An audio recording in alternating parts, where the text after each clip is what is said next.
At this point in time, you're probably saying to yourself, this is great, Dr. Holland, but when am I ever going to use a bipolar junction transistor or a field effect transistor? So what I want to do is give you an example of each and how we may be able to use each. And the bipolar junction transistor, remember that the bipolar junction transistor acts as a current-controlled current source. So in here, what I've done is I've imagined the case where we want to amplify an audio signal. So we want to send some music through some speakers.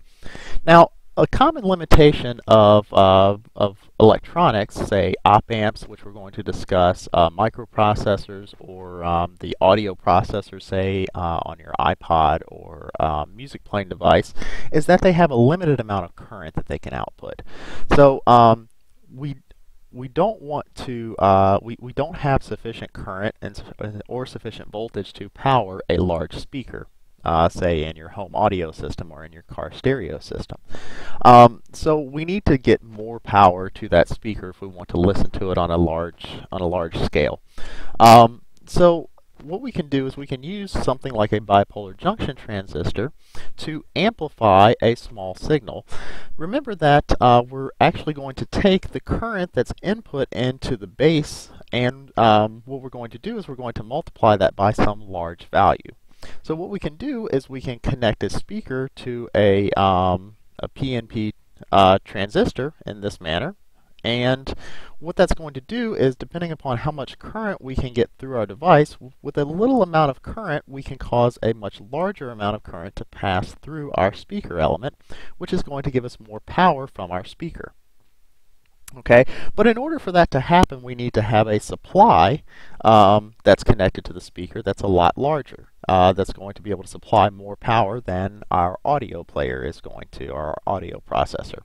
So in this case, what we can do is we can connect the a voltage supply or a power supply to the speaker, and then through this field effect transistor, which acts like a variable current source. And depending upon how much current we can deliver from our audio source, it's going to amplify the amount of current. It's going to drastically increase the amount of current that passes through the speaker, therefore giving us much more power through the speaker element. And that power directly translates to how loud the speaker sounds.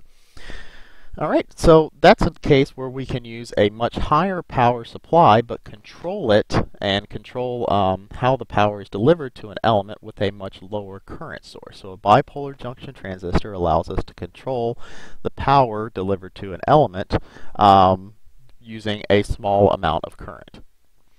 In a similar sense, our field effect transistor allows us to control a large amount of current through a device using a voltage signal. And this is the case where we may be interested in, say, controlling a motor, turning a motor on and off, or switching a light source on and off, or varying the speed of the motor.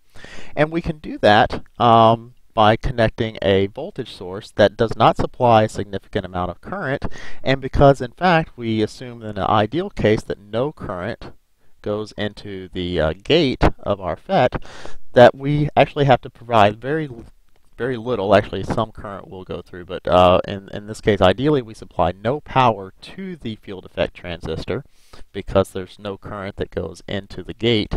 And using that zero power source, just with the voltage supply, the input voltage right here, we can supply current to our motor or to our larger device that needs more power from an external supply. And so by switching or varying the voltage here, we can control how much current is going to pass through our motor, which in turn is going to vary the speed of the motor. We can also use this as a switch, essentially.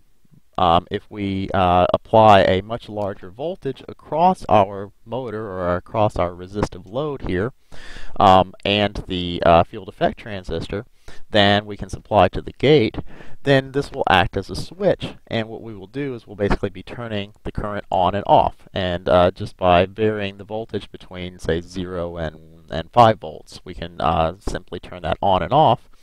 And this lends itself very well to using microprocessors and computers to control heavy equipment.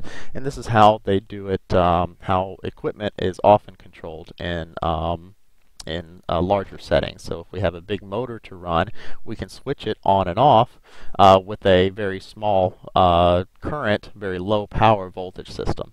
The other thing that this does, that these systems allow us to do, is isolate low power systems from high power systems.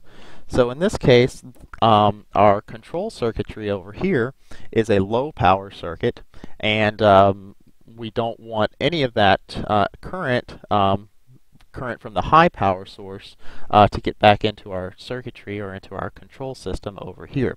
So it also provides some measure of safety and isolation between lower power systems and higher power systems. So those are some applications of how bipolar junction transistors and field effect transistors can be used.